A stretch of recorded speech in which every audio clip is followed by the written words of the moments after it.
Hello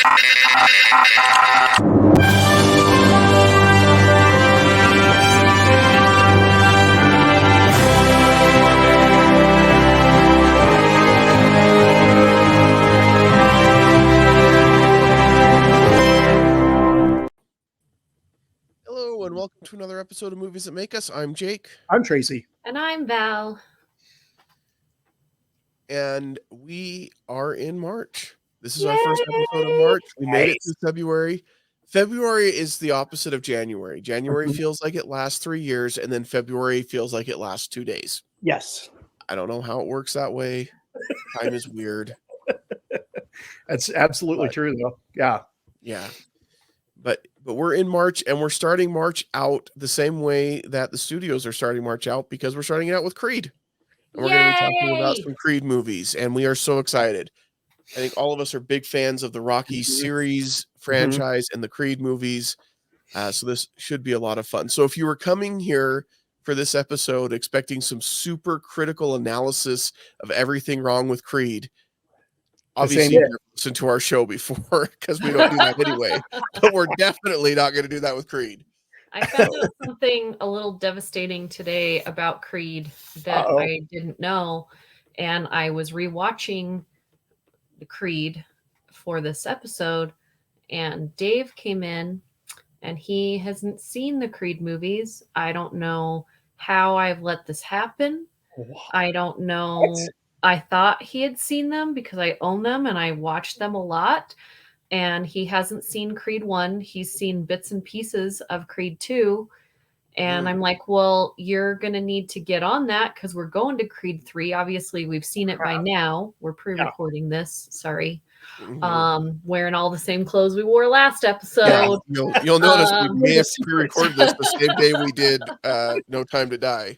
And I appreciate that. Most of you that have listened for a while, you understand that these two guys are great. They do this for me because I travel a lot, and currently, as you're listening to this episode, I'm flying home from Florida right now.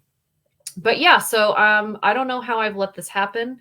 And then Dave said, well, let me go ahead and tell you how this works. Somebody punches, somebody misses the punch, then somebody gets hit, somebody falls down, and then somebody has to go and like retrain, and I'm like, I need you to leave. I'm going to need you to get up and leave the room. He's walking on some thin ice right there. Because he knows that this is one of my favorite movie franchises of all time.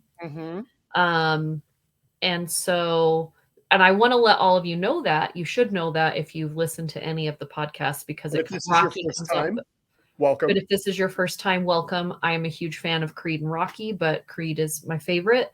And so I'm biased. So when you get my grade, understand that it's on a high curve and not on like. This movie it deserves to be on a high curve, though.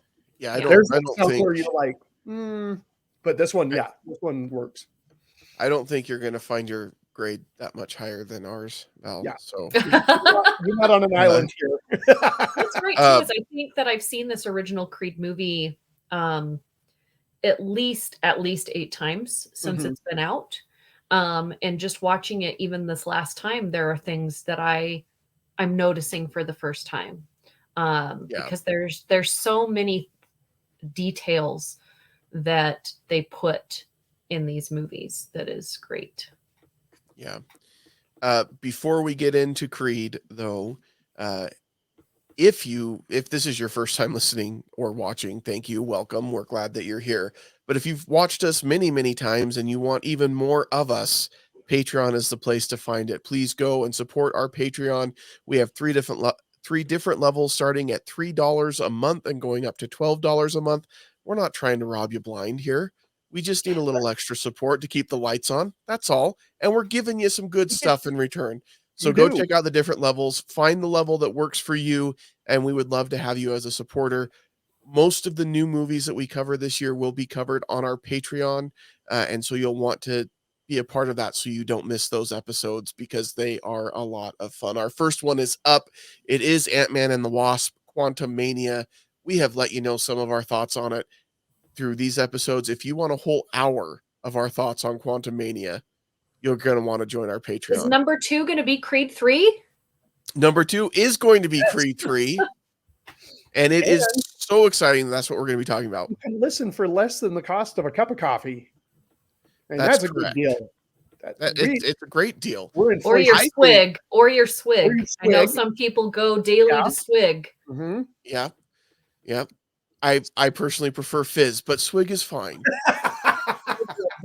That's because it has the 2 Z's. It's a Utah thing. So yeah. But there you go. So join our Patreon. We would love for you. Those outside. Oh, yeah. Starry, Sierra Miss, aka Starry. It is Starry. It's different, Tracy. It's different. A Sierra Miss. It's so name. Can I have a tall glass of Starry, please? They were handing these out like in cases at the end of the NBA crossover because they didn't want out a bunch at the University of Utah basketball game too. Yeah, it's because they didn't want to pack them home. Yeah. Anywho, go subscribe. It's fun. Yeah, it will make it worth it for you. We promise. So, all right, Creed. I don't know what to think of your announcement, Val. I'm still trying to recover from that. What's my announcement? Oh, Dave. Dave hasn't seen Creed. Wow. I thought I feel like I failed him. He's from Philly, isn't he? He's seen all the Rocky movies. Okay, he's seen the Rocky movies. That at least is something. And as he was watching the beginning of Creed with me, he recognized all the places once, so at the beginning of Creed, we see Adonis. He's in a detention center. And then he literally goes from, he lives in LA. And then when he decides he wants to be a fighter full time, he heads out to Philly because he's got to find Rocky. Right. So once he gets to Philly and starts going to a couple places, I'm like, I've walked to these places. And Dave's like, hey, I've taken you there. And I'm like, I know. But it's I love it because once you guys see Creed 3 and I can't wait for the Creed 3 conversation because the way that they bring in the life in LA to the life in Philly and how it has crossed over in episodes from the original Rocky movies all the way to now is just really, really cool. And I actually teared up I cry in every movie because there's always like this feel moment. I don't think you cried in Cocaine Bear. I mean, I laughed so hard I probably had some tears, but I'm talking about the Creed movies in the Rocky movies. I think she was just talking about this series of movies, Tracy, not every movie she's ever seen. He had to bring up Cocaine Bear one more time. More time. But theaters, watch these movies. Go see Creed 3 in theaters. Yes. See it in theaters. It's in IMAX. And I'm really excited to see it in the IMAX again. Creed 3 I will probably see it at least 4 times in the theater. It's totally worth it. But one of the things that I didn't realize until the last time I saw it, just this last time, is when you have Adonis in LA and he's in the screening room in their big mansion, right? And he would go over every fight and watch him. And then he gets up in the big projector and he's fighting. He's not following his dad's footsteps in the fights. No. He's following Rocky's footsteps in the fights. And before, because you see Creed and you see him, but it's almost like he's fighting his dad. He's fighting himself. I like that. And I didn't realize that before because then he does obviously follow in Rocky's footsteps for a little while, but then it comes back around and he's following also in his dad's footsteps. So I think you're right. He's following Rocky, and I thought that was interesting, and like you say, he's following in Rocky's footsteps. Really, in his mind, and I think the reason he seeks out Rocky is because in his mind, he and Rocky are fighting the same fight.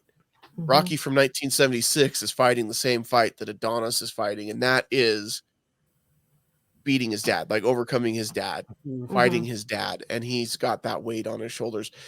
Here's the thing. When Creed came out, I love the Rocky movies. Right. Love them. Some of my favorite movies ever. As long as I throw one of them out, it is like overall one of my favorite. It still has one of the best training scenes in it. Sure, but the best is 4, but that's me. Yeah. Yes. 4 has the best training sequence and the best soundtrack. I will die on that hill. I don't Yep. care what it out of the Rocky movies. Creed's a totally different story, by the way. Right, Creed is totally different soundtrack, totally different style. That's representative of his character. But when they announced that they were making this movie, I was like, you know, Rocky Balboa was a great finish to the Rocky series. Do we need another Rocky movie? What more story is there to be told? If you want to know how to restart or redo or reboot, that's the word I was trying to think of. Thank you. Reboot a franchise that's been done for a while. This is a great way to do it. I think Creed just hits the nail on the head. It gives you enough of that Rocky flavor that you want from the Rocky movies, but it gives you a whole new story and a whole new character that by the end, you care just as much for Donnie as you do for Rocky. Like when Rocky shows up, you're like, okay, great. This is a Rocky movie. I'm in now. I'm good with it. But by the end, it's like Rocky could be there or not, and I still love this character, Donnie. And in Creed 3, there's no Rocky. I was going to say, I think they passed the torch all the way. I think this is one of the best performances from Stallone. Ryan Coogler really gets, because when you think of Stallone, you get you know what you're getting. It's like Schwarzenegger. It's like, you know, there's not a lot of nuance to a lot of what Stallone does, but he does in this movie. You get some of that loneliness, you get that pain, you get the regret, but you get the excitement of retraining.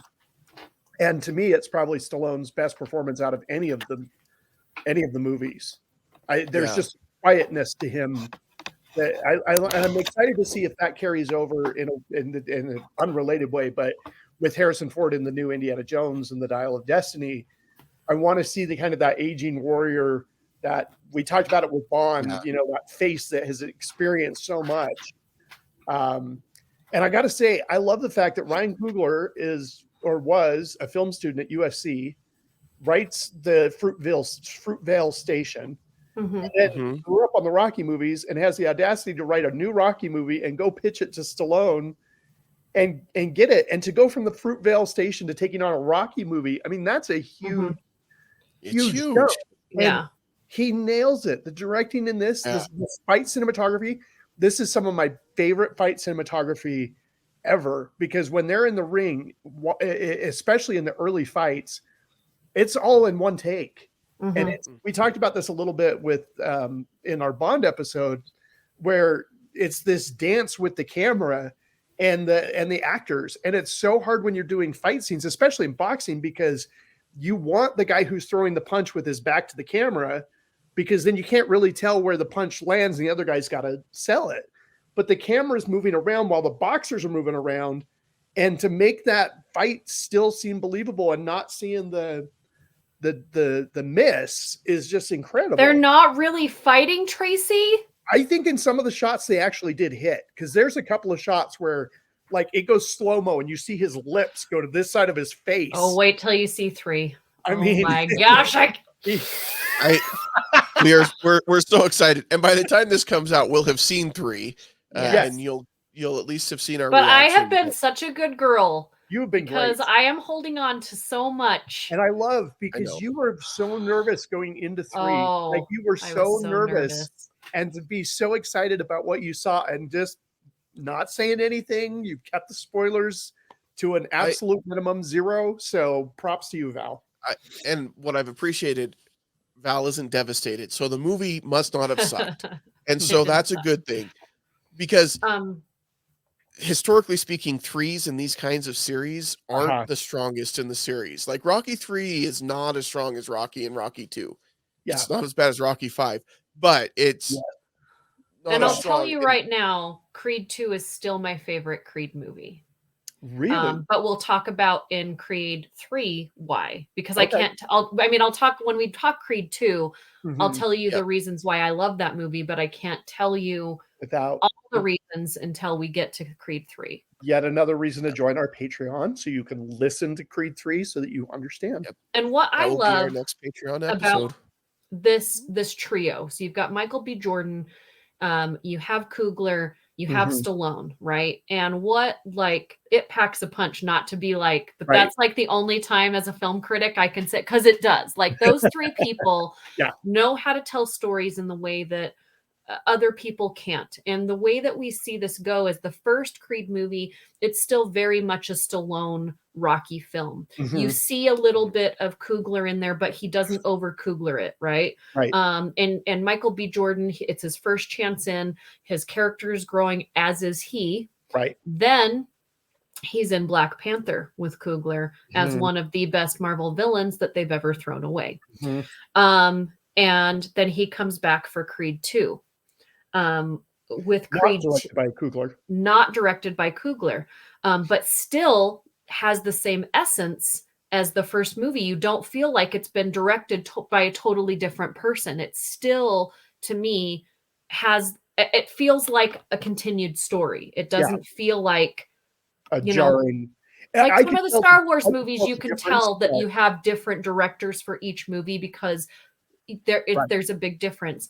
And then when you get into 3, you have Michael B. Jordan as director and actor, and you have Stallone and Coogler as producers. And it's such a mesh where they all have points where it stands out so much, but I just love how it doesn't hit you over the head. The progression of these 3 movies is so great for me.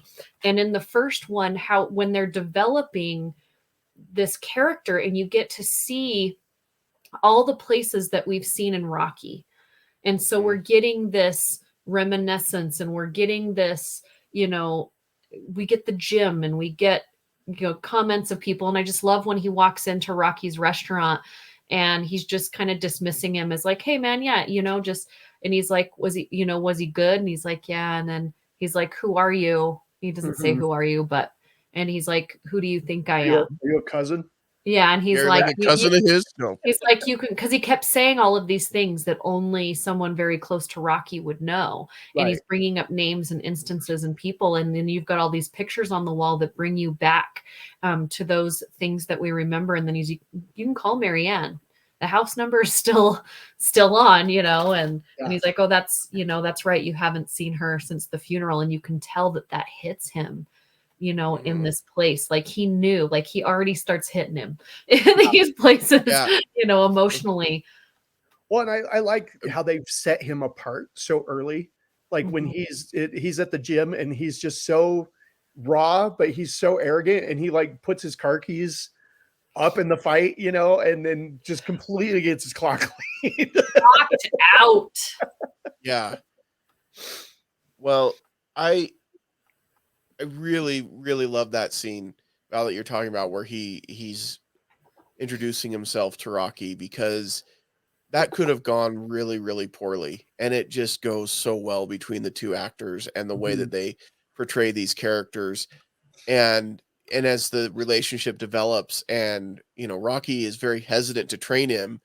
And I love that, because it's easy to think back and be like, well, yeah, because things didn't go so well with Tommy, and he doesn't want to get into that side of the fight scene anymore. And he's wanting to move on, and he got that wolf out of him in Rocky Balboa. He's done. Like, he doesn't need to get in there and do it. And I love that, because there's so much history and so much story there. And you can see that playing out in the character that we see there. And so everything that he's doing, where he's hesitant to take him on as a fighter, and hesitant to train him, and hesitant to do anything, it's like, yeah, because he's been beat up emotionally. He's kind of just done until he comes into his life. And we're all like, yeah, we don't blame you, because it's been rough, and it feels earned. And I appreciated that it stayed true to these characters that we knew already. Yeah. You talked about his performance, Stallone's performance in this one, and he has some great lines. I mean, like when she yells down, she's like, your uncle's white. And he's like, yeah, I've been for a long time. Like, it's just such a great Rocky. Yep. I've been for a long time. Or like when he says, it's in the cloud already. Yeah. He looks up like, what cloud? Well, and I love that scene so much when he shows up. He just went and trained. He's just being treated like whoever off the street. Right. Like, dude, here's this. I'll check on you from time to time. He shows up. you know, but the first time he hears the word John, when he's like, he goes to Tessa Thompson's character and he's like, I need to wake up and work out. And she's like, oh, you need to wake up and get your Johns on. And like, I did not know what that meant. It means everything. Like you could use it for whatever. And so she just didn't take him seriously. And he's like, okay, thanks. She slams the door and then turns the music up louder. And then he goes and works out the next day, shows up at the restaurant really early, helps him unpack the truck. Yeah. And, you know, he's like, do you have anything, you know, that can help me move my hands faster? And he's like, well, there's a guy at the gym and he's really good. And he's like, yeah, but he's not, he's always busy with this other guy. Right. And I can't get anybody to train me. And he's like, but you're a Creed. And he's like, no, I'm not. I want to be on my own. I'm Johnson, you know, and he really wanted, and that moment right there is something that has to stick with the viewer through all three movies, because it gets thrown back in his face so many times that he didn't put his time in, that he just got pulled up because he was a Creed. That wasn't his decision. He didn't out himself as a Creed. Right. It was outed for him. He didn't do that. He didn't want that. That's, again, him fighting his father, not in the way that you think, because he grows massive respect for his dad and stops having so much anger towards him. But he wanted to make it on his own. And all the way through the third movie, that's thrown in his face. And I think that's so true for so many, you know, like you want to be like, I can't even imagine being the child of somebody very, very, very famous, and you want to follow in that same profession. Like the pressure, the anxiety, the stress, the everything has got to be so overwhelming. And I have mad respect for those people who are like, I'm going to do it, but I'm going to do it on my terms, in my way. And that, I think, is such a good character trait for Adonis. Yeah. But I think that also sets the precedence of a lot of things that happen by the end of this movie, a lot of things that happen in 2, and a lot of things that happen in 3 was like just him being told over and over that he doesn't owe anyone anything. And that he has no guilt for anything, and that when you have the opportunity to do something, you take it, you work your butt off, you get back up and you do it again. And I think that's why I love these movies so much, because from the first Rocky movie to now, that's it. Like you take the opportunities, you take the hits, and you keep going. Yeah. Jake, you were going to say something. I don't remember what I was going to say, Tracy. Okay, just wanted to make sure. Well, and it's kind of fun because I've watched now the first 2 Creed movies again just this last week, and down in Florida, the ACS team, American Cancer Society, our team was running the Princess Half Marathon, 5K, 10K, and half. And I actually volunteered to help track some of our runners that were nervous, that were like, okay, I don't feel like I need that little push. And so we were tracking them. We had a group of people tracking them. We're sending them text messages. Okay, here's where your next water stop is. Here's where your next first aid stop is. How you holding up? These guys, they're starting off, it's like 70 degrees and 90+% humidity. I'm like, it's 27 and snowing here, you know? But I stole one of the lines that I modified it from Creed, and where he says, one step, one punch, one round at a time. And I had a couple of people, there were a bunch of people who were like, they were just flying. They were just fine. It was just like, do I have time to stop and take a picture with a character? And then I had other runners who were like, the balloon ladies, which are the unofficial end of the race people. If you fall behind them, you're most likely going to get swept. And they're like, they're right on my tail. How am I going to do this? And so I stole that line and I said, it's one breath, one step, 1 mile at a time. And that really was a lot of fun to think about the Creed. And now, you know, and it's like, it's almost more stressful tracking people than it is running, because I can't do anything about the outcome. Like I can only see the little figures on the map slowly moving. And so to be able to like, to use that phrase and to help people through was really, really, really fun. Yeah, I think that's one of the hardest things that people don't always recognize, and why, top athletes don't always make the best coaches, because Mhm. it's a totally different mindset to go It's easy from to it when it's you against yourself or you against whoever, and you're in complete control. You yeah, decide how far you can go. You decide what barriers you can break through. You decide, like, it's all within your control. I Mhm. mean, unless you just drop down dead and that's out of your control, but like, don't do that. But it's very different to transition to that coach mentality or that trainer mentality of how do I help this person dig deeper Mhm. and push more and keep going. I can't get in, and I think for Rocky that's the challenge, right? Because he tried it once with Tommy and Right. it didn't work. And now how do you get that? You can't be in the And ring with and the them. You stakes are can't be the higher. one taking the punches or throwing the punches. How do you get that person to dig deeper and go further? Well, and this is even It's hard. harder for him because this is Apollo Creed's son. This isn't just a guy. This is Yeah. the child of your nemesis slash best friend.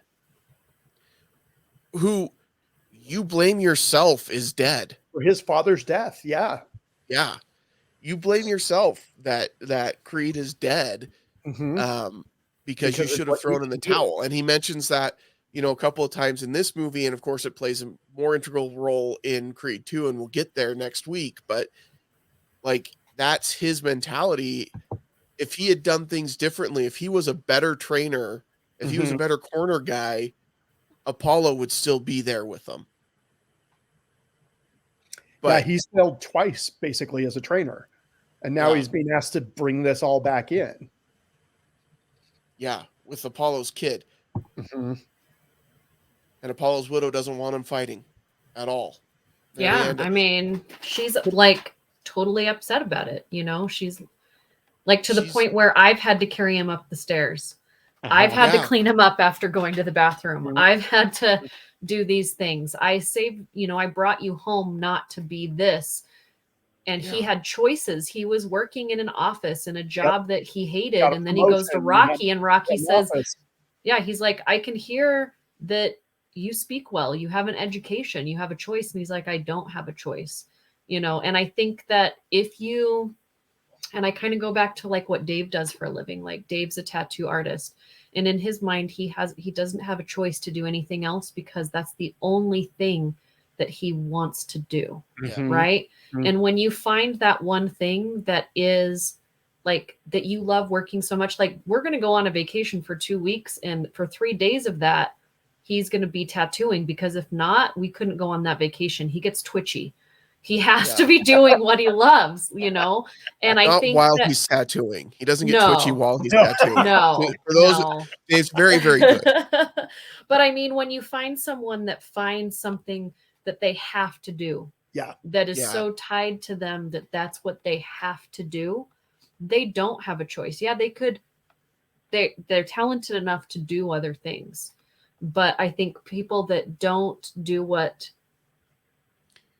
have that connection to something don't Mhm. understand that they don't have a choice. Right. Well, and I think, in Rocky's mind, he never had a choice because of the circumstances he was in. It wasn't Yeah. because fighting made him, was like what his desire, his heart's what it was. That's what I knew how to do. And I Yeah. was somewhat good at it. I could take a Yeah. lot of punches. And so in his mind, if I had a choice to do anything else, I would have done it.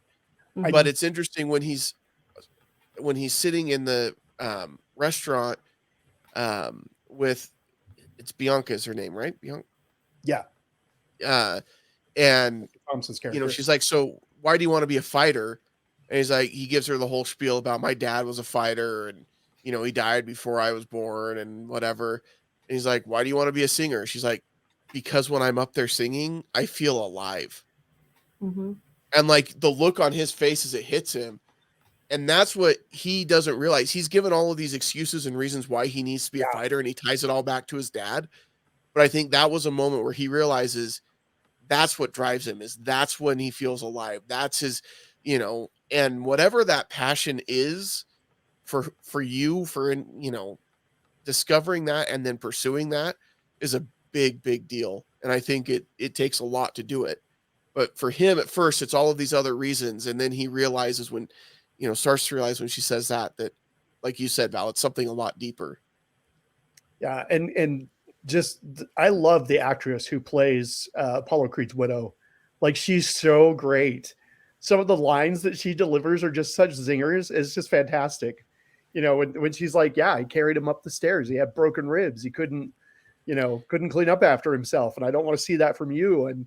But then at the end where she's like cheering him on, it's just so great. Yeah. She's fantastic. Yeah. The cool thing about, sorry.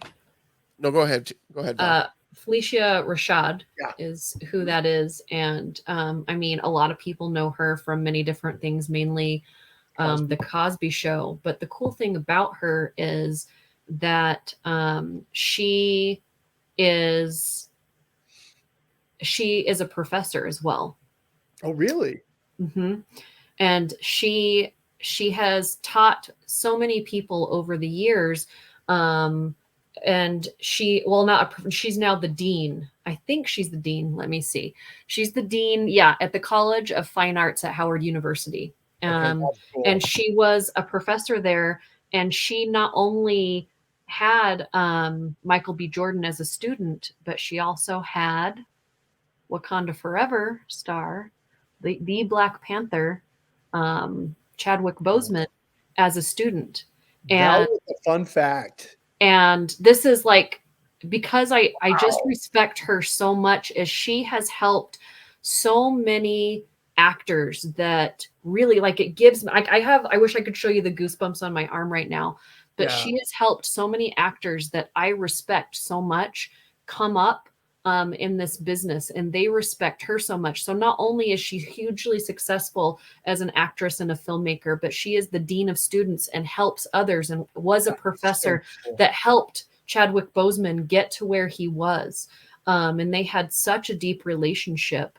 But that's just how all of this is connected.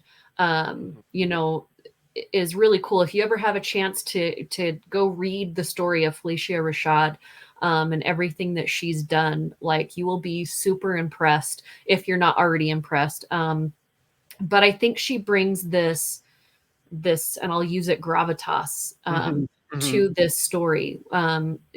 These actors, they're all fantastic, these filmmakers, but she brings something that I don't think we could have gotten from anyone else. I just really appreciate people that are good at what they do, and then when they get to the height of their career, they take the time to help people get to 100%. The same place. And so, that's something I didn't know. You guys didn't know that. I didn't know that. But yeah, so when you kind of go, you can watch some things. I think they're probably on YouTube now about Chadwick Boseman, and Felicia Rashad has a lot to say. He has a lot to say about her when they interviewed him a while ago, and their relationship was pretty powerful. So, wow, awesome. I knew her mostly just as Claire Huxtable from the Cosby Show, where she was amazing in that show. By the way, and she was the anchor of that show in this movie. Yeah. And I also knew she was married to Ahmad Rashad, but that's all I did not know that. I'm learning all sorts of stuff. But go ahead. No, go ahead, Tracy. I was just going to say, I love the fact that there's not a weak performance in this movie. Like, even the, I think he's a real fighter, isn't he? The end guy, the Irish guy. I think he's an actual. Yeah, there's in all three movies there are actual boxers and fighters in all three movies, which is nice. There's not a weak performance. Like, sometimes you get the athlete turned actor, and you're like, and this. I mean, like, there's not a weak performance across the board. But that's where your directing comes in. Absolutely. That good directing and good writing. Comes in, and there's oh yeah, sorry Val, I didn't mean to cut you off. No, I was done. Okay. I agree. I think that's the directing and the writing, and you take somebody who's not necessarily an actor and you don't give them a whole lot of range, right? Like, you keep them like, look, this is your box. We want you to stay in that. and that's what and then you get a good performance. It's when you take somebody and say, now we want you to reach and go, that doesn't and always work. And a good director needs to know where that range is and how to Yeah. get that out of people. And I think Coogler does a great job with that, with the boxers. Yeah. And I seriously, just go back, and if you haven't watched Creed for a while, go back and watch those fight scenes. Like, they are choreographed brilliantly. Some of these shots are like 4 minutes, and they're intense. Like, it's not just like a one motion, like somebody throws a punch and then we're cutting. Like, this is a seriously choreographed, like, they have to know this stuff, because if you throw a punch and you don't throw it correctly, somebody's going to get seriously injured. And you've got to worry about lighting. You've got to worry about the lens and keeping the depth of field, so you get everything in focus, and you've got to keep everybody else out of the shot, and you got to keep out of the way of the fighters, and they have to know where you are and where they are with each other. I can't even imagine how difficult those scenes were to put together and to film. It's mind blowing. And for a second film and a first action film, it's incredible. The guy is just incredibly talented. Of course, went on to do Black Panther and Wakanda Forever, got nominated for an Academy Award. I mean, I'm just so excited to see where I'm a fan. I will watch anything he does moving forward. Yeah. Yep. He's definitely done quite a bit to establish himself, and he's good. There's just so much talent there, for sure. Yeah. When you think about Rocky movies, for me, and Creed brings it in, is you think about music. That's what ties all of these fantastic scenes together. And Ludwig, I always I can't pronounce his name. Yeah. Göransson, I don't know. Yeah, sure. He does the soundtrack and the score for Creed 1 and Creed 2. Mm-hmm. And for me, I love it because when you pay attention to the Rocky movies, almost all of the songs that are picked, except for a few of like the top hits, are all from the East Coast. They're East Coast. They're close to where, they're musicians that are close to where he's from, that represent that feel. And when you get into Creed, because we're going back and forth to LA to Philly, you get a little bit dipped from both sides, because not only are you on the East Coast and you're in Philly and we have some of those things, but then you have this other musician, Tessa Thompson's character, and she actually does sing at least one song. Great voice. But so we have some influences from the West Coast as well. And then as we get closer and closer to Creed being in LA, they almost move to all LA. And then when we get into Creed 3, it's like some of my favorite LA hip hop, like throwback, just fight, like these artists that have fought to be where they are too. Like, it almost made me tear up when I heard some of these artists play in the movie, because I know who they are. Some of them are not with us anymore. And it just goes so much with everything that has been Rocky from the beginning, on how hard the music hits, as well as the cinematography hits, as well as the acting and the story. So just the soundtrack to this movie, I played forever. And then when 2 came out, I still play Creed 2 when I'm at the gym. Like it's usually cycled between that and Into the Spider-Verse. So that's one thing I've always enjoyed with the Rocky series, is how they mix in the songs that that you sing along with, like Eye of the Tiger and things like that, with the score. And they continue that through Creed and Creed 2. And I appreciate that. And I love that mixing of styles, like you said, Val. Like, it does tell that story.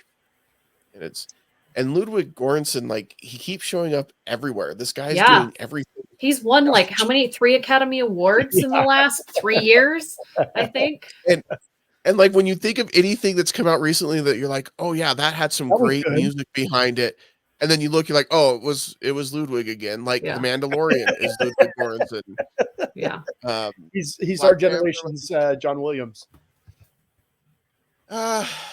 Maybe that's I just, it's so hard. I know, to put that kind of a label on somebody. No, I don't want this generation's John Williams. Let's just keep But that same kind of thing, just very prolific. Yes, at least. I have to say, in terms of soundtrack, Rocky IV, that was my jam. Like, I had that on cassette tape, and I wore out 3 cassette tape versions because I would listen to that on my Walkman. And yeah, Hearts on Fire. There's No Easy Way Out. Yeah. just the instrumentals. Yeah, and it carries over. And I'm not as into the rap and hip hop, but I can still appreciate it. And I can still enjoy it. So it doesn't hit me as hard as it does for you, Val, but I can still appreciate that and enjoy. Yeah. And you mentioned, Val, that you use it when you're working out. And I feel like that's kind of a must for these kind of movies. Like, the soundtrack should make you feel like you're in the middle of your own training montage. Yeah. Like, that should be a part of what it. Yeah, when we get into Creed 2 next week, I mean, that movie, when we talk about movies that represent a time of your life, that movie came out in the beginning of my divorce. And taking it one step, one punch, like I would, that was over. Like, that's probably going to be tattooed on my body, because I watched that movie all the time. It was also the worst experience in a theater for a pre-screening. I can't wait to share this story with you that I can't believe happened at a critic pre-screening. Like, I will remember it forever. And then I went back to see it again because that was such a bad experience. And then I got an even worse experience when I went. It was just like, can't I just see this movie in peace? I do not know these stories. I'm intrigued. I'm excited to hear them. So I saw that movie 6 times in the theater, mainly because the first 2 times I saw it, I wanted to punch babies in the face. You had to get that taste out of your mouth. Usually the critic screenings are usually pretty low key and mellow. And well, this one was like both. It's like the ones that we do where it's public/critic screenings. So it was mixed. And so I'm going to get into something I believe in firmly next week. About taking kids to screenings. Yes.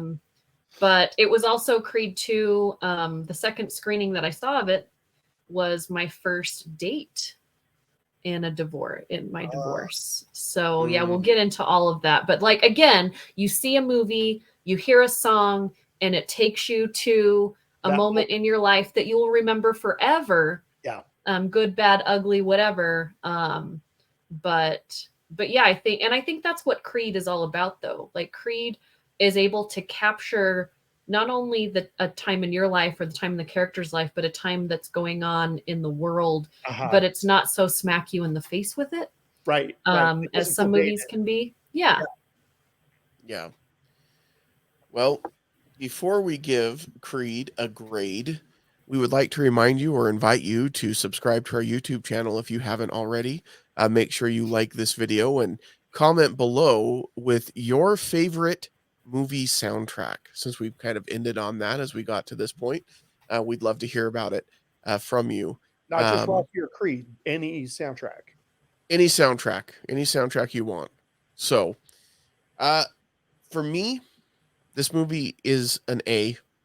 I love the Rocky series, like I said at the beginning. And this is a great way to reboot it and to keep it going. It has the same feel as a Rocky movie.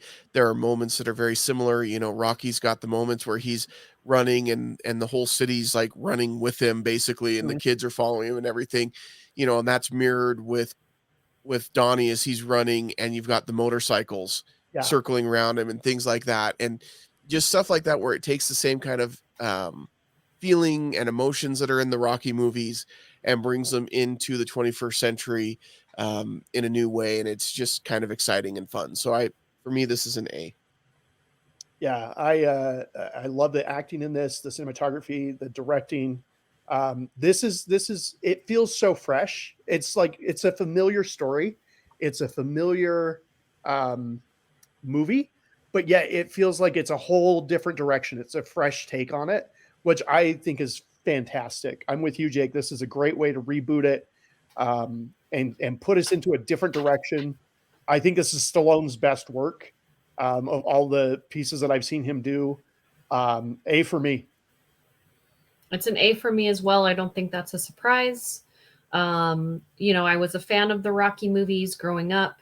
And then when I went to see this movie, and I knew I was already becoming a fan of Michael B. Jordan because of some previous things I had seen him in.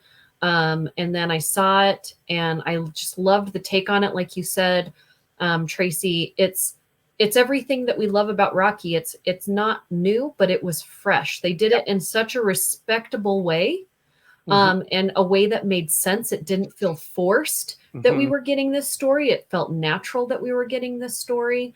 And that, again, the acting was great. To be able to see Felicia Rashad on the big screen again, and even though she doesn't have a lot of screen time, every time she's there, we're at full attention. And that remains throughout all three movies.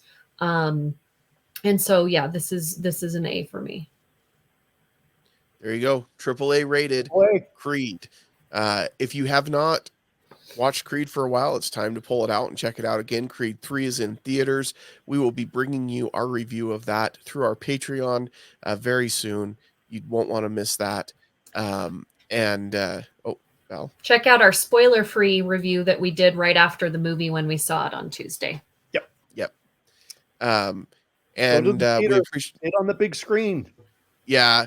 We've talked about it, how much it makes a difference to see movies with certain people and things like that. Sometimes it just makes a difference to see a movie with people. And so this go to the theaters, check it out. This is one that you want to be there cheering with the crowd, I'm sure. I always go back to, we saw Endgame in a critics screening, and it was a very small crowd. And there are moments in that movie where going back and seeing it with a big crowd opening weekend made a huge difference. I loved Endgame the first time I saw it. Yes. But man, on your left, the audience is so much more powerful with the audience, or when he catches the hammer. Trust me, guys, you gotta see these things with an audience. So go see this movie. And we appreciate your support. Make sure you follow us in all the places. Thank you so much for everything. And we won't see you at the movies. Unless you come to one of our screenings. And then we will see. We might.